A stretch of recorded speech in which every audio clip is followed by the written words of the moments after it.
कोलाड रोहा मार्गावर संभे गावाच्या हद्दीतील मोरीजवळ स्कूटी चालक यांनी मोटारसायकल चालकाला जोरदार धडक दिली। या अपघातात 2 जण ठार तर 2 जण जखमी झाल्याची घटना घडली आहे।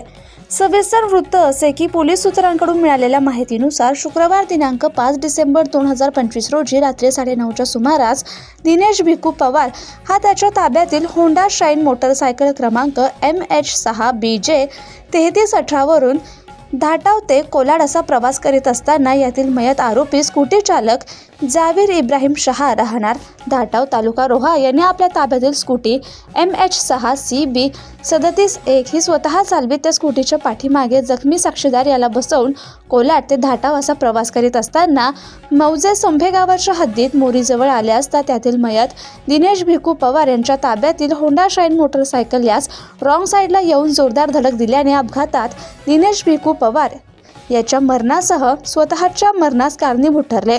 त्यांना तात्काळ प्राथमिक आरोग्य केंद्र आंबेवाडी येथे दाखल करण्यात आले। यातच डॉक्टरांनी दोघांना तपासून मृत घोषित केले। त्यांना लगेच रोहा उपजिल्हा रुग्णालयात शवविच्छेदनासाठी नेण्यात आले। या अपघातात दिनेश भिकू पवार विठ्ठलनगर रातवड तालुका मानगाव जिल्हा रायगड तसेच जावीर इब्राहिम शहा राहणार धाटाव मूळगाव सिधावे टोला रामटोकोला कसिया कशीनगर उत्तर प्रदेश दोघे जण ठार तर अशफाक मोहम्मद फारुक अली राहणार वॉर्ड नंबर 10 शक्तिनगर कसिया कुशीनगर उत्तर प्रदेश आणि मोहन पवहारी सिंग राहणार सिधावे टोला रामटोकोला कसिया कुशीनगर उत्तर प्रदेश दोघे जण जखमी झालेत। तसेच दिनेश पवार हे मानगाव तालुक्यातील असल्यामुळे घटनेची माहिती मिळताच 300 ते 400 नागरिकांनी आंबेवाडी आरोग्य केंद्रात मोठी गर्दी केली। परिसरात तणावपूर्ण वातावरण निर्माण झाले होते। पोलिसांनी तणाव शांत केला।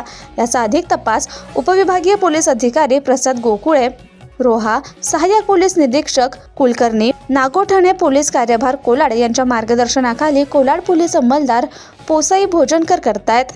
स्वराज दर्शन रोहा रायगड प्रतिनिधी अजय परदेशी।